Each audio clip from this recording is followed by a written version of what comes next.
ধন্যবাদ। হয় জুবিন গাৰ্গে এবাৰ গীত পৰিৱেশন কৰিব।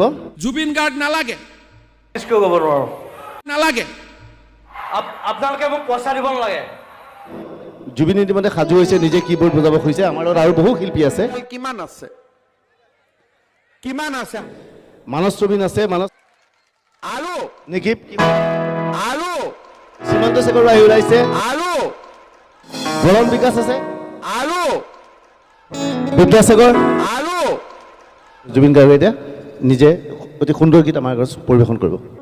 মই আপোনালোকক ভাল পাওঁ আপোনালোকে মোক পইচা দিব নালাগে তোক বৰ ভাল পাওঁ দেহি মই এওঁলোকক ভাল নাপাওঁ লেটছ গো ইটছ ফিনিশ্ড